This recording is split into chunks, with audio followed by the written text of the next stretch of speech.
अल्हम्दुलिल्लाह कफ़ा व सलामुन अला इबादिहिल्लज़ीना इस्तफ़ा ला सिय्यमा अला हबीबिहिल मुस्तफ़ा व अला आलिहि व अस्हाबिहि उली सिद्क़ि वस्सफ़ा अम्मा बाद फ़अऊज़ु बिल्लाहि मिनश शैतानिर रजीम बिस्मिल्लाहिर रहमानिर रहीम व अम्मा बिनिअमति रब्बिका फ़हद्दिस व क़ाल नबिय्यु सल्लल्लाहु तआला अलैहि वसल्लम अद्दिबू औलादकुम अला थलास खिसाल हुब्बे नबिय्यकुम व हुब्बे अहले बैतिही व तिलावतिल कुरान व फ़ी रिवायतिन व क़िराअतिल कुरान औ कमा क़ाल नबिय्यु सल्लल्लाहु तआला अलैहि वसल्लम आमन्तु बिल्लाहि सदक़ल्लाहु मौलाना अज़ीम व बल्लग़ना रसूलुहुन नबियुल करीमुल अमीनुल मतीनुल मुईनुल मुबीन व नहनु अला ज़ालिका मिनश शाहिदीना व शाकिरीना व ज़ाकिरीना वल आमिनीना वल मुमिनीन वल्हम्दुलिल्लाहि रब्बिल आलमीन। काबिल मुबारकबाद है बानिया महफिल जिनकी तरफ से आज की इस महफिल नूर का इनेकाद हुआ है, आली जनाब इज़्ज़त माम मोहम्मद शमसुद्दीन अंसारी साहब, जिन्होंने अकीका के मौके पर इस महफिल नूर को मुनक़िद किया है। अल्लाह रब्बुल इज़्ज़त की बारगाह में सबसे पहले ये नाचीज़ दुआ करने जा रहा है, ऐ खल्लाक़ी कायनात, तू करीम है करम फरमा, तू रहीम है रहम फरमा, तू गफ़्फ़ार है गुनाहों को माफ़ फरमा, तू सत्तार है हम सब के अयूब की पर्दपोशी फरमा, तू कारसाज है हम सब का बिगड़ा काम बना। या अल्लाह, आज की इस महफिल नूर को जनाब शमसुद्दीन अंसारी साहब ने जिस मकसद खैर के लिए मुनक़िद किया है उसमें खैर व बरकत अता फरमा, और बानिया महफिल जनाब शमसुद्दीन अंसारी और उनके जुमला अहल व अयाल बल्कि जुमला अहले ख़ानदान को बेपनाह रहमतों बरकतों से माला माल फरमा। अब आप हज़रात के लिए दुआएँ करने जा रहा हूँ। या अल्लाह, आज की इस रात में नूर की बरसात में, अकीदत के लम्हात में, मोहब्बत भरे जज्बात में सरजमीने बेला पर जितने सुन्नी खुशअक़ीदा मुसलमान अकीदत व मोहब्बत के साथ बैठकर इस महफिल पाक में तेरा और तेरे प्यारे हबीब का जिक्र जमील सुन रहे हैं, मौला तू सबको देख रहा है, तू सबको जान रहा है, तू सबको पहचान रहा है, तू सबके दिल की खबर रखता है, क्योंकि चाँद को चमक देने वाला तू ही है, सूरज को दमक देने वाला तू ही है, फूलों को महक देने वाला तू ही है, कलियों को चटक देने वाला तू ही है, खुशबुओं को गमक देने वाला तू ही है, दरिया को रवानी देने वाला तू ही है, मौजों को तुग़यानी देने वाला तू ही है, समंदर को सैलानी देने वाला तू ही है, मेहरबानों को दौलत मेहरबानी देने वाला तू ही है, जवानों को जवानी से नवाजने वाला तू ही है, आलिम को इल्म देने वाला तू ही है, मालदारों को दौलत देने वाला तू ही है, गरीबों की गुर्बत मिटाने वाला तू ही है, बीमारों को सेहत याबी देने वाला तू ही है, क़यामत के दिन गुनहगारों के गुनाहों को मिटाकर जन्नत अता करने वाला तू ही है। मौला, ये नाचीज़ तेरी बारगाह में दुआ कर रहा है, इस महफिल नूर में जितने सुन्नी खुशअक़ीदे मुसलमान अक़ीदत व मोहब्बत के साथ बैठकर तेरा और तेरे प्यारे हबीब का जिक्र जमील सुन रहे हैं, या अल्लाह इस महफिल पाक में बैठने को कबूल फरमा, सबकी तरफ से सुभान अल्लाह बोलने को कबूल फरमा, अक़ीदत से नबी का नाम लेने को कबूल फरमा, दरमियान में कभी कभी माशा अल्लाह कहने को कबूल फरमा, और इस महफिल पाक में बैठने की बरकत से कल बरोज़े क़यामत सबको जन्नत में बैठने की तौफीक अता फरमा। बड़ी कामयाबी कामरानी के साथ ये महफिल अपनी मंजिल इख्तिताम की तरफ रवा दवा है। आप अपने माथे की निगाहों से देख रहे हैं कि मिंबर नूर पे जलवाबार मुक़द्दस उलमाए किराम ये सब अपने आप में बेमिसल बेमिसाल है, बाकमाल है, क्योंकि इन सब पर फजल रब्बे ज़ुल जलाल है, इसमें कोई दो राय नहीं है। ये सब हमारी आंखों के नूर है, हमारे दिल के सुरूर है, इनसे मोहब्बत हमें ज़रूर है, जो तशरीफ़ फरमा यहाँ भरपूर है। ये दूसरी बात है कि रहते एक दूसरे से बहुत दूर हैं। अल्लाह तबारक व तआला सबकी उम्र में सेहत व सलामती में खैर व बरकत अता फरमाए। मैं आपकी बारगाह तक पहुँचने की कोशिश कर रहा हूँ, 5 से 7 मिनट तक आप मुझको संभाल लीजिए। इंशाअल्लाह तकरीर के इख्तिताम तक ये नाचीज़ आप हज़रात को संभालता रहेगा। एक मरतबा अक़ीदत के साथ, मोहब्बत के साथ, प्यार के साथ, उल्फत के साथ, चाहत के साथ और इश्क़ मुस्तफ़ा की तमाम तर तवानाइयों के साथ मोहब्बत से ज़रा बुलंद आवाज़ से कह दीजिए या रसूल अल्लाह। माशाअल्लाह, आप हज़रात बिल्कुल बेदार है, आप पे फजले परवरदिगार है, सब अपने नबी के सच्चे वफादार है, अल्लाह का करम हो गया तो क़यामत के दिन सब जन्नत के हकदार हैं। मैं आप तक पहुंचने की कोशिश कर रहा हूं चंद मिसरों के जरिए, आप मेरा ख्याल कीजिए, मैं आपका ख्याल कर रहा हूं, क्योंकि मैं बारहा कहा करता हूं न खुद में जमाल रखता हूं न खुद में कमाल रखता हूं, जो मेरा ख्याल रखता है मैं उसका ख्याल रखता हूं। आप मेरा ख्याल करें, सुभान अल्लाह कह के, माशाअल्लाह कह के, अल्हम्दुलिल्लाह कह के, इंशाअल्लाह कुरान और हदीस की रोशनी में कीमती बातें पहुंचाकर ये गुनहगार आप हजरात का ख्याल करेगा। 4 मिसरे हुजूर ताजुश शरीयत की शान में और आप लोगों की तरफ से सुभान अल्लाह की सदा नाचीज की हौसला अफजाई के लिए। बहुत पहले किसी शायर ने कहा था, हाँ ताजुश शरिया है कोई और नहीं, ना मचल के बोलिए सुभान अल्लाह। हाँ ताजुश शरिया है कोई और नहीं है, पोता व रजा का है कोई और नहीं है। हाँ ताजुश शरिया है कोई और नहीं है, पोता व रजा का है कोई और नहीं है। इस दौर में है जिनके मुरीदीन करोड़ों, इस दौर में है जिनके मुरीदीन करोड़ों, अरे वो अजहरी दूल्हा है कोई और नहीं है। इस दौर में या रसूल अल्लाह पाइंदाबाद ताजुश शरीयत ताजुश शरीयत ताजुश शरीयत ताजुश शरीयत। बुजुर्गों दोस्तों, वो बहुत पहले किसी ने कहा था कि बस्ती बस्ती करिया करिया ताजुश शरिया का नारा नहीं लगाना चाहिए। तो कहा क्यों नहीं लगाना चाहिए? या गौस का नारा लगाओ, या ख्वाजा का नारा लगाओ, या आला हजरत का नारा लगाओ। आला हजरत के नवासई का नाम तो ताजुश शरिया है, तो ताजुश शरिया के नाम का नारा क्यों नहीं लगेगा? जरूर लगना चाहिए। ऐसा नहीं कि ताजुश शरिया के नाम का नारा लगता है तो गौस का नारा नहीं लगेगा माज़अल्लाह, ख्वाजा का नारा नहीं लगेगा माज़अल्लाह। हम लोग वसीला वाले हैं, पहले कम दर्जा वाले को पकड़ेंगे, यही कम दर्जा वाले अपने दामन करम से गौसे पाक की बारगाह में पहुंचा। वो बहुत पहले किसने कहा था, बरेली शहर की तौसीफ होती है तो होने दो, रजा के इल्म की तारीफ होती है तो होने दो, बरेली शहर की तौसीफ होती है तो होने दो, रजा के इल्म की तारीफ होती है तो होने दो।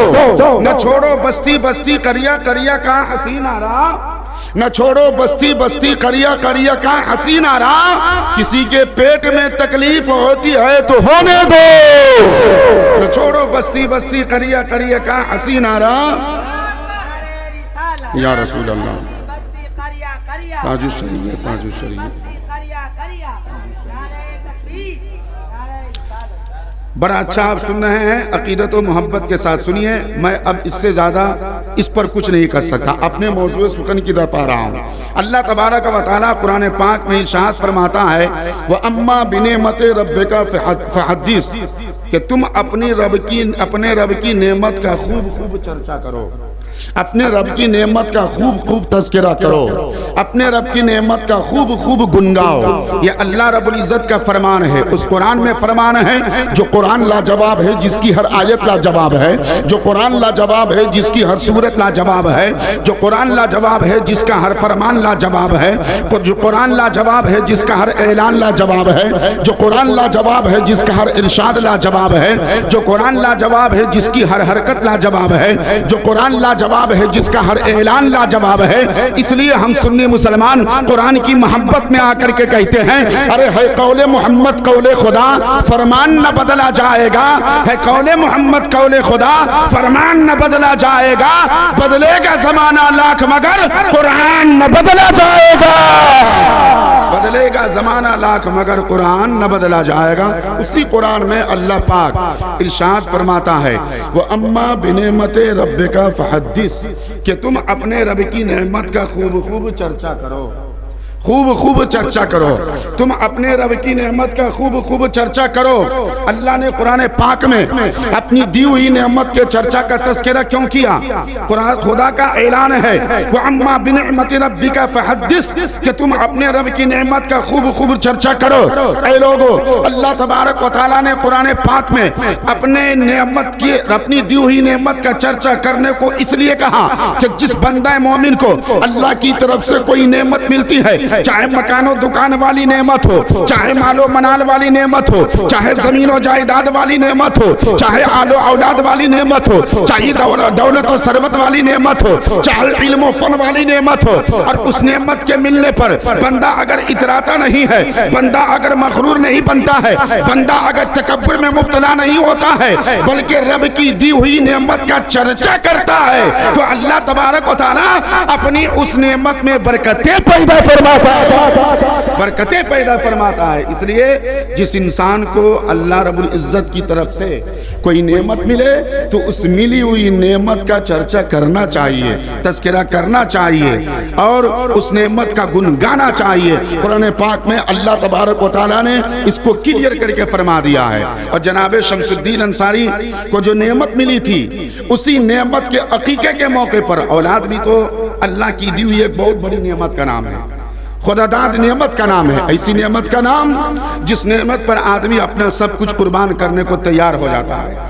ऐसी नेमत का नाम जिस पर आदमी अपनी नींद को निछावर कर देता है, जिस पर आदमी अपने जान को निछावर कर देता है, जिस पर आदमी अपने सुकून और करार को निछावर कर देता है। अगर औलाद तकलीफ में है तो माँ बाप को चैन नहीं, माँ बाप को सुकून नहीं, माँ बाप को करार नहीं, माँ बाप को इत्मीनान नहीं, माँ बाप को राहत नहीं, माँ बाप को आराम नहीं। औलाद को कुछ हो गया, माँ बाप तकलीफ गम और रंजो अलम में मुब्तला हो जाते हैं। पता है क्या चला?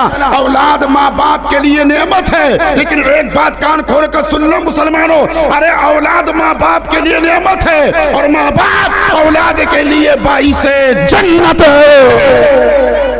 औलाद तो माँ बाप के लिए नेमत है, लेकिन माँ बाप औलाद के लिए बाइसे जन्नत है और जन्नत में ले जाने का सबब है, जरिया है। मुस्तफ़ा जान रहमत सल्लल्लाहु तआला अलैहि वसल्लम के प्यारे दीवानों, यूं ही अल्लाह तबारक व तआला ने कुरान पाक में माँ बाप के मकाम व मर्तबा को बुलंद नहीं किया है। हदीस रसूल सल्लल्लाहु तआला अलैहि वसल्लम में यूं ही मुस्तफ़ा जान रहमत ने माँ बाप की अजमत को, उनकी शौकत को, उनकी शान को, उनके मकाम को और उनके मर्तबा को बुलंद नहीं किया है। बल्कि बुजुर्गान दीन फरमाते हैं, अल्लाह ने जितना ऊंचा मर्तबा माँ के कदम को दिया है, उतना ऊंचा मर्तबा तो जन्नत को भी फरमाया है। अब आप कहेंगे जन्नत में गौस होंगे, कुतुब होंगे, ख्वाजा होंगे, औलिया होंगे, अंबिया होंगे, अतकिया होंगे, सुलहा होंगे, बुजुर्गान दीन होंगे, तो जन्नत का मकाम व मर्तबा माँ के कदम के मर्तबा से कम कैसे? तो मैं कहूँगा ये मुझसे मत पूछो, मुस्तफ़ा जाने रहमत से पूछो। आज से 1400 बरस पहले अल्लाह के प्यारे रसूल ने फरमाया, इन्नल जन्नत तहता अक़दामिल उम्महात, कि जन्नत माँ के कदमों के नीचे होती है। अगर जन्नत का मर्तबा माँ के कदम से बुलंद होता तो अल्लाह के रसूल जन्नत माँ के कदमों के नीचे का कौल फरमाते ही नहीं। मुस्तफ़ा जाने रहमत ने आज से 1400 बरस पहले माँ के कदम के बारे में इरशाद फरमाया, अरे माँ के कदम का जवाब तुम नहीं ला सकते, माँ के कदम का मर्तबा बयान नहीं कर सकते, माँ के कदम की अजमत बयान नहीं कर सकते, माँ के कदम की शान और रहमत बयान नहीं कर सकते। गोया के मुस्तफ़ा जाने रहमत ने आज से 1400 बरस पहले ये क्लियर करके रख दिया कि इन्नल जन्नत तहता अक़दामिल उम्महात, जन्नत माँ के कदमों के नीचे है। इससे पता क्या चल गया? अरे जन्नत के मकाम व मर्तबा को तराजू के एक पलड़े पे रख दिया जाए और माँ के कदम के मकाम व मर्तबा को तराजू के दूसरे पलड़े पे रख दिया जाए, तो हदीस पाक की रोशनी में अल्लाह की कसम माँ के कदम के मर्तबा का कोई जवाब नहीं है। जो मर्तबा या रसूल अल्लाह, पाइंदाबाद, जिंदाबाद, पाइंदाबाद। ये मुस्तफ़ा जाने रहमत ने फरमाया माँ के कदम के बारे में, और सरकारी का फरमान है, जन्नत अगर माँ के कदम के नीचे है तो तेरा बाप तेरे लिए जन्नत का दरवाजा है। माँ का कदम चूमो, माँ की खिदमत करो, जन्नत में जाने का जरिया होगा। बाप की फरमाबरदारी करो, जन्नत का दरवाजा खुलने का जरिया होगा। माँ की खिदमत करके जन्नत तक पहुंच जाओगे, लेकिन जब दरवाजा बंद पाओगे तो खोलोगे कहां से? माँ की खिदमत करो, जन्नत तक पहुंचोगे। बाप का अदब करो, तुम्हारे लिए जन्नत का दरवाजा खोल दिया जाएगा। ये मुस्तफ़ा जान रहमत सल्लल्लाहु अलैहि वसल्लम के फरमान से अखज़ होता है और साबित होता है। इसलिए काबिल मुबारकबाद है वो औलाद जो अपने माँ बाप की फरमा बरदारी करती है, कहाँ मानती है, अदब करती है, एहतराम करती है। वैसे भी इस दौर में बहुत सारे ऐसे नौजवान हैं और बहुत सारे ऐसे बच्चे हैं जो माँ बाप का अदब करना जानते ही नहीं है। उस्ताद का हाथ तो चूम लेंगे, उस्ताद के लिए बैठे रहेंगे तो खड़े हो जाएंगे, उस्ताद के लिए कुर्सी छोड़ देंगे, लेकिन बाप बुजुर्ग है, सामने खड़ा है, खुद कुर्सी पे बैठा है, लेकिन बेटा अपने बाप के लिए कुर्सी छोड़ जाता है। ठीक है, तुम उस्ताद का अदब करो, जरूरी है उस्ताद का अदब करना, लाजिम है उस्ताद का अदब करना।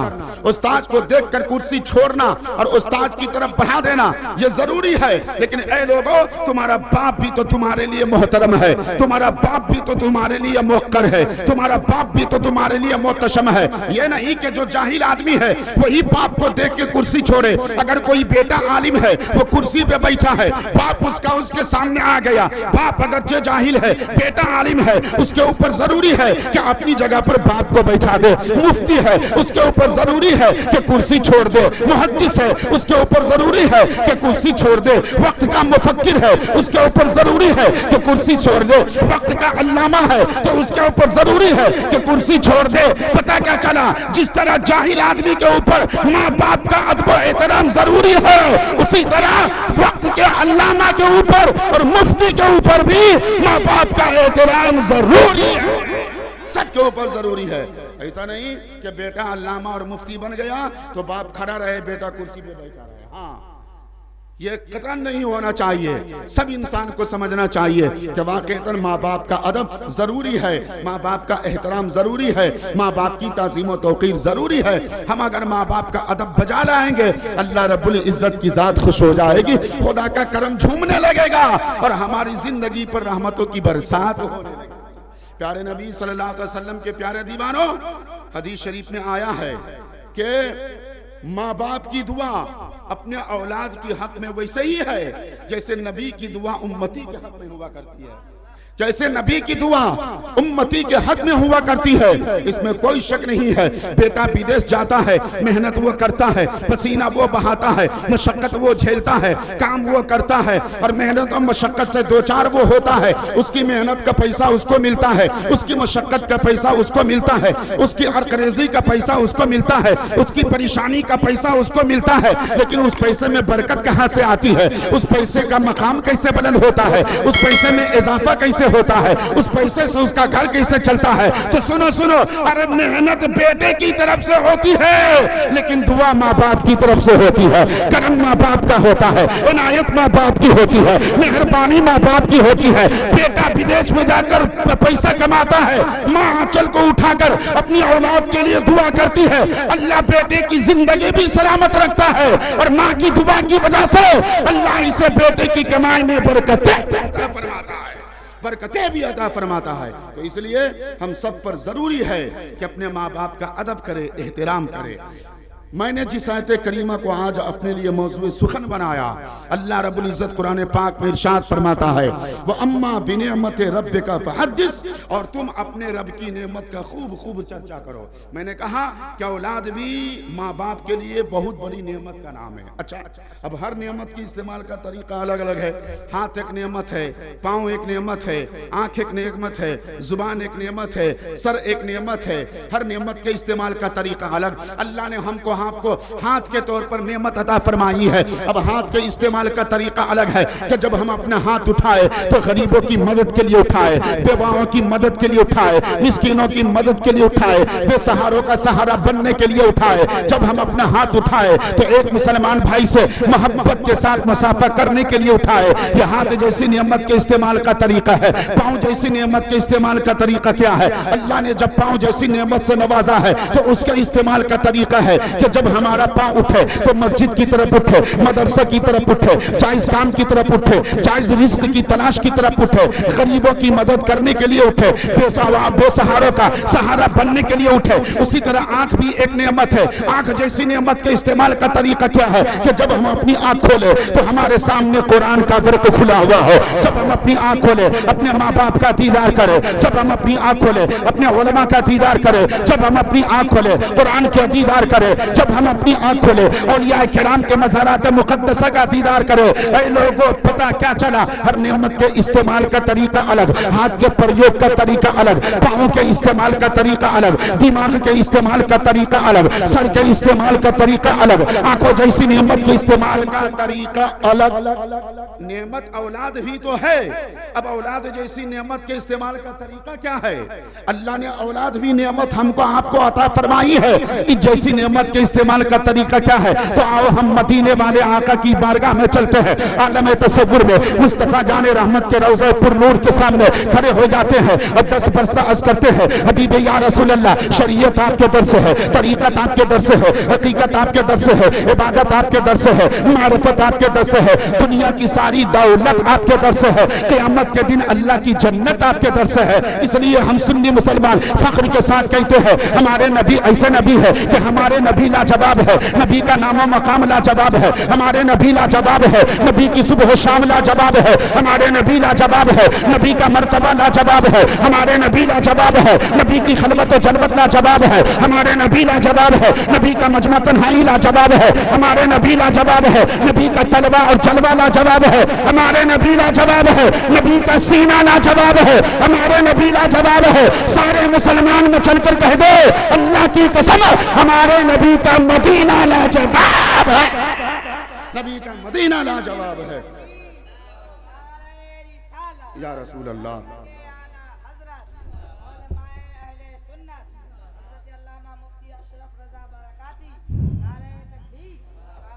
मैं ये बताना चाह रहा था, औलाद भी बहुत बड़ी नेमत है। अब औलाद जैसी नेमत के प्रयोग, इस्तेमाल और यूज का तरीका क्या? हम नबी से पूछते, हबीब या रसूल अल्लाह बता दिया जाए ना औलाद को कैसे इस्तेमाल करे। तो नबी ने आज से 1400 बरस पहले इरशाद फरमाया, सुनो, अद्दिबू औलादकुम अला थलासे खिसाल, तुम अपने बच्चों को 3 तालीम दो, 3 चीज की तालीम दो। ये नबी ने औलाद जैसी नेमत के इस्तेमाल का तरीका बताया, यूज का तरीका बताया, प्रयोग का तरीका बताया, जिंदगी गुजारने का तरीका और सलीका सिखाया। आका फरमाते हैं, अद्दिबू औलादकुम अला थलासे खिसाल, तुम अपने बच्चों को 3 चीज की तालीम दो। वो 3 चीज कौन सी है? वो 3 चीज किस बात का नाम है? 3 चीज की तरफ नबी ने इरशाद फरमाया। अब हम और आप सोचते होंगे दुनियावी उलझनों में फंसा दो, नहीं नहीं, दुनियावी कारोबार में उलझा दो, नहीं नहीं, दुनियावी चीजों में अपने बच्चों को रहने दो, नहीं नहीं। आका ने फरमाया, बच्चों को सबसे पहले 3 चीज की तालीम दो। पूछा गया, या रसूलल्लाह वो 3 चीज क्या है? आका फरमाते, नंबर 1 हुब्बे नबीयकुम, सबसे पहले अपने बच्चे को नबी से मोहब्बत, नबी से मोहब्बत करना सिखाओ। जो तरीका मोहब्बत करने का, उस तरीके से कहो नबी से मोहब्बत करे। ये ढोल ताशा बनाना मोहब्बत की अलामत नहीं है, लाठी लेकर कूदना मोहब्बत की अलामत नहीं है, ताजिया के इर्द गिर्द घूमना ये मोहब्बत की अलामत नहीं है। बड़ी बड़ी आवाज में इमाम हुसैन का नारा लगाकर माज़अल्लाह शराब नोशी करते रहना, इमाम हुसैन का नाम लेना, ये मोहब्बत की अलामत नहीं है, बल्कि मोहब्बत की अलामत यह है कि जब मुहर्रमुल हराम का महीना आए, इमाम हुसैन के नाम से कुरान खानी का इंतजाम करे, इमाम हुसैन के नाम से फातिहा खानी का इंतजाम करे, इमाम हुसैन के नाम से अपने घर को चरागा करे, इमाम हुसैन के जिक्र की महफिल सजाए, इमाम हुसैन की शहादत की महफिल सजाए। अरे ये मोहब्बत की पहचान है। और जिसके सीने में नबी की मोहब्बत ऐसी बस जाती है, वह आदमी यहाँ भी कामयाब और क़यामत के दिन भी कामयाब जाएगा। ऐसी मोहब्बत होनी चाहिए। आका ने फरमाया, सुन, सबसे पहले अपनी औलाद को नबी से मोहब्बत करना सिखाओ। ये नबी की पहली तालीम है। 3 चीज सिखाओ, उसमें सबसे पहली तालीम ये, औलाद को नबी से मोहब्बत करना सिखाओ। वह हुब्बे अहले बैत ही, और जब तुम्हारी औलाद नबी से मोहब्बत करना सीख जाए तो तुम अपनी औलाद को नबी के अहले बैत से मोहब्बत करना सिखाओ। इमाम हसन से, इमाम हुसैन से, हजरत फातिमा से, अली शेर खुदा से, मुस्तफा जाने रहमत की औलाद से मोहब्बत करना सिखाओ। ये दूसरी तालीम है नबी की। 3 चीज की तालीम दो, 3 चीज का सबक दो, 3 चीज अपने बच्चों को सिखाओ। नंबर 1, सबसे पहले अपने बच्चों को नबी से मोहब्बत करना सिखाओ। नंबर 2, उसके बाद अपने बच्चों को नबी के आले बैत से मोहब्बत करना सिखाओ। जब तुम्हारे बच्चे नबी से मोहब्बत करना सीख जाए और नबी के अहले बैत से मोहब्बत करना सीख जाए, व क़िराअतिल कुरान, अब अपने बच्चे को आखिर में कुरान पढ़ना सिखा दो। अच्छा, नबी सल्लल्लाहु अलैहि वसल्लम का फरमान भी देखिए, आका ये नहीं फरमा रहे हैं कि तुम अपने बच्चों को 3 चीज सिखवाओ, नबी फरमा रहे हैं 3 चीज सिखाओ। सिखवाओ में और सिखाओ में फर्क है। सिखवाने का मतलब ये होता है, हमारे और आपके घर में बच्चे हैं, उसका हाथ पकड़े मदरसा मकतब में ले गए, उस्ताद की बारगाह में बैठा दिए, उस्ताद को कह दिया हजरत हमारे बच्चे को कुरान पढ़ना सिखा दीजिए, हदीस पढ़ना सिखा दीजिए, दीन की तालीम सिखा, ये है सिखवाओ। और सिखाने का मतलब यह होता है कि बच्चे आपके घर में है, जब आपका बच्चा बोलने के काबिल हो जाए, समझने के काबिल हो जाए और जुबान आपके बच्चे के जुबान में कुव्वत गोयाई आ जाए, बोलना जान जाए, समझना आ जाए, चलना फिरना आ जाए, आपके बच्चे के जहन में बात आने लगे, तो सिखाने का मतलब यह है कि सबसे पहले तुम अपने बच्चों के लिए अपने गोद को मदरसा और स्कूल तुम सिखाओ। मदरसा में बाद में भेजना, उस्ताद की बारगाह में बाद में रखना, उस्ताद को शागिर्द बाद में बताना, सबसे पहले तुम सिखाओ। तो सिखाएगा कौन? जो खुद पहले से सीखा रहेगा वो ना। और जब खुद ही यहाँ 0 बटा सन्नाटा है तो सिखाएगा कहाँ से? है भाई साहब, यहाँ तो सिखाने पे अमल हो ही नहीं रहा है, खाली सिखवाने पे अमल हो रहा है। अपने बच्चों को 3 चीज की तालीम दो, 3 चीज सिखाओ। यहाँ सिखाने पे अमल नहीं, सिखवाने पे अमल। गोया के मुस्तफा जाने रहमत ने अपनी उम्मत को ये फरमा दिया, बच्चों को 3 चीज की तालीम दो, 3 चीज सिखाओ। गोया के नबी ने फरमा दिया, पहले खुद सीख लिए रहो, पहले खुद तालीम हासिल कर लिए रहो, पहले खुद जो है अपने सीने में इल्म को बसा लिए रहो। गोया के नबी ने फरमा दिया, अरे पहले तुम सीखो, उसके बाद बच्चों को सिखाओ। पहले तुम पढ़ो, उसके बाद बच्चे को पढ़ाओ। पहले तुम कुरान जानो, उसके बाद बच्चे को कुरान की तालीम दो। पहले तुम हदीस जानो, उसके बाद बच्चों को हदीस की तालीम दो। कि जब तुम्हारे सीने में कुरान होगा, अपने बच्चों के सीने में उतारोगे, तो अल्लाह ताला तुम्हारे सीने की बरकत से तुम्हारी औलाद को हाफिज कुरान। तो अपने भी सीखो पहले, उसके बाद बच्चों को सिखाओ। ये हुआ सिखाने का मतलब। तो 99% लोग इस जमाने में सिखाते कम है और सिखवाते ज्यादा है। नहीं, सिखाते कम है और सिखवाने पे ज्यादा अमल करते हैं।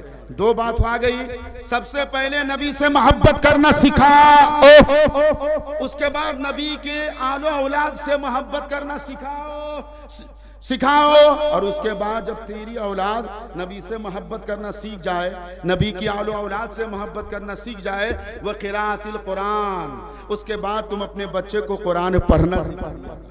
अच्छा, एक बात और गौर कीजिए, इसमें एक और बारीकी बयान कर दे रहा हूँ, एक और नुक्ता बयान कर दे रहा हूँ। अरे भाई, नबी से मोहब्बत करने का सही ढंग, सही तरीका किसको मालूम होगा? जिसके सीने में पहले कुरान का इल्म होगा, हदीस का इल्म होगा, तारीख का इल्म होगा, दीन का इल्म होगा।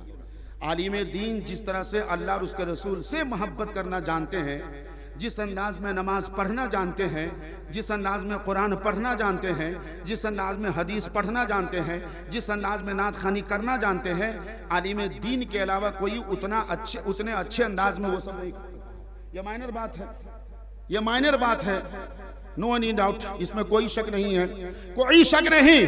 गोया के कुरान पाक, अल्लाह के प्यारे रसूल ने हदीस पाक में इरशाद फरमाया कि आखिर में तुम अपने बच्चों को कुरान की तालीम दो, कुरान का इल्म सिखाओ। या रसूल अल्लाह, पहले कुरान का इल्म सीने में होगा तब ना आपसे मोहब्बत करना जानेगा। पहले कुरान से इल्म सीने में होगा तब ना आपकी फरमाबरदारी करना जानेगा। पहले कुरान का इल्म सीने में होगा तब ना आपकी इताअत शारी करना जानेगा। पहले कुरान का इल्म सीने में होगा तब ना आपके अहले बैत से मोहब्बत करना जानेगा। पहले कुरान का इल्म सीने में होगा तब ना आपके अहले बैत का दामन थामेगा। पहले कुरान का इल्म सीने में होगा, उसके बाद ना नमाज पढ़ने का तरीका आएगा, उसके बाद ना नात पढ़ने का तरीका आएगा, उसके बाद ना तकरीर करने का तरीका आएगा। या रसूल अल्लाह, आपने ये क्यों नहीं फरमाया कि पहले अपने बच्चों को कुरान की तालीम सिखाओ, उसके बाद नबी से मोहब्बत करना सिखाओ। कुरान की तालीम सीख लिए रहेंगे तुम्हारे बच्चे तो नबी से आसानी से मोहब्बत कर सकते हैं, नबी के उसलूब पर चल सकते हैं, नबी की फरमाबरदारी कर सकते हैं, नबी की इताअत शारी कर सकते हैं। लेकिन या या रसूल अल्लाह, आपने कुरान की तालीम सबका नाम सबसे बाद में लिया है, कुरान के सबक का नाम सबसे बाद में लिया है, कुरान की तहजीब का नाम सबसे बाद में लिया है, कुरान के इल्म का नाम सबसे बाद में लिया है। तो गोया ने मुस्तफा जाने रहमत के करम ने पुकार को कहा, अरे बरकाती तुझे मालूम नहीं है, नबी की मोहब्बत कुरान की तालीम कमा हक उसी के सीने में आ सकती है जिसके सीने में पहले से आमना के लाल की मोहब्बत होगी। पहले से आमना के लाल की मोहब्बत होगी, वही कुरान को कमा हक समझ सकता है। और जिसके सीने में पहले से आमना के लाल की मोहब्बत ना हो, नबी का प्यार ना हो, नबी की उल्फत ना हो, वो कुरान का इल्म कैसे सीखेगा? कुरान सीने में बसाना चाहेगा, एक तरफ से डालेगा, दूसरी तरफ से निकल जाएगा। एक तरफ से अपने सीने में महफूज करना चाहेगा, दूसरी तरफ से उसके सीने में से निकल जाएगा। पता क्या चला? नबी की मोहब्बत पहले है। नबी की मोहब्बत को आईने ईमान इसलिए कहा गया है, अरे नबी से मोहब्बत करना सिखाओ, उसकी बरकत सीखो, उसकी बरकत से अल्लाह तुम्हें कुरान सिखा देगा, अल्लाह तुम्हें हदीस सिखा देगा, अल्लाह तुम्हें दीन की तालीम सिखा देगा, अल्लाह तुम्हें जिंदगी बसर करने का तरीका बता देगा। पता क्या चला? अरे नबी की मोहब्बत सबसे पहले, उसके बाद कुरान की तालीम, तभी जाकर के बच्चा यहाँ भी कामयाब होगा और क़यामत के दिन भी कामयाब होगा। और ये भी इस बात से साबित हो गया कि जो आदमी सिखाना चाहता है, जो माँ बाप अपने बच्चे को आलिम बनाना चाहते हैं, उनको सबसे पहले चाहिए कि अपनी गोद को औलाद के लिए स्कूल बना दे, अपनी गोद को औलाद के लिए मदरसा बना दे। क्यों? इसलिए कि माँ बाप की आदत कबीहा और आदत सहीहा का असर बच्चों पे मुरतब होता है। आदत अगर अच्छी है, वो बच्चे के अंदर आ गई तो बच्चा कामयाब है। माँ बाप की आदत अगर खराब है और उनमें से एक भी बच्चे के अंदर आ गई तो बच्चा यहाँ भी बर्बाद है क़यामत के दिन। इसलिए हमको आपको चाहिए कि पहले अपना कैरेक्टर, अपना किरदार, अपनी आदत और अपनी फितरत को संभाले। हमारे और आपकी आदत और फितरत समझ जाएगी, अल्लाह तबारक व तआला आपके बच्चों को नई जिंदगी अता फरमा देगा। अल्लाह तबारक व तआला की बारगाह में दुआ करता हूं कि अल्लाह पाक अपने हबीब पाक सल्लल्लाहु तआला अलैहि वसल्लम के तुफैल इस महफिल नूर को शर्फ कबूलियत से मुशर्रफ फरमाए और जिसका अकीका होने जा रहा है, मौला उसको सेहत और सलामती अता फरमाए, इज्जत और आफियत अता फरमाए, दुनिया की हर आफत और बला, मुसीबत और परेशानी से महफूज और मामून फरमाए। 11 बजे का वक्त था और 11 बज भी गए हैं, लिहाजा मैं अपनी गुफ्तगू को यहीं पे खत्म कर रहा हूं। चलते चलाते अल्लाह रब्बुल इज्जत की बारगाह में दुआ करता हूं, अल्लाह की कायनात चंद मिनटों की गुफ्तगू में अगर मुझसे बोलने में कहीं पे किसी तरह की कोई खामी और कमी हो गई हो, जिसकी वजह से तेरी शान में या तेरे प्यारे हबीब की शान में या बुजुर्गान दीन की शान में कोई गुस्ताखी हो गई हो, तो यह हकीर फकीर सराफत तकसीर या गुनहगार खताकार सियाहकार आदमी सारे मुसलमान भाई को गवाह बनाकर मिंबर नूर पे जलवाबार तमाम उलमाए किराम की मौजूदगी में बस के कल्ब ताइब हो रहा है। मौला तू मेरी तौबा को कबूल फरमा। मैं भी इस्तिग़फ़ार पढ़ रहा हूं, मेरे साथ मिलकर आप लोग भी जरा इस्तिग़फ़ार पढ़ लीजिए और जरा अकीदत और मोहब्बत से कहिए, अस्तग़फ़िरुल्लाह रब्बी मिन कुल्लि ज़ंबी व अतूबु इलैहि। अब चलते चलाते इंतहाई अकीदत और मोहब्बत और कमाल एहतराम के साथ अपना दीनी मिल्ली कौमी मजहबी इस्लामी हक़ानी कुरानी इरफानी ईमानी और जन्नती कलमा जरा मचल के पढ़ लीजिए। पढ़िए बुलंद आवाज़ से, ला इल्लल्लाह। एक मत और पढ़िए, ला इलाहा इल्लल्लाह। एक बार और बुलंद आवाज़ से पढ़िए, ला इलाहा इल्लल्लाह मुहम्मदुर रसूलुल्लाह सल्लल्लाहु तआला अलैहि वसल्लम। नबी अकरम ने इस जहां में पयाम मौला सुना के छोड़ा, जो झुक रहे थे पुतों के आगे, खुदा के आगे झुका के छोड़ा। उमर के गुस्से में चूर इतने चले थे आका को कत्ल करने, मगर रिसालत की एक नजर ने उन्हें भी कलमा पढ़ा के छोड़ा। हमारी सुबह जिंदा है, हमारी शाम जिंदा है, हमारे दिल की तख्ती पर नबी का नाम जिंदा है। जिंदाबाद पाइंदाबाद। व मा तौफीक़ी इल्ला बिल्लाह। अस्सलामु अलैकुम व रहमतुल्लाह।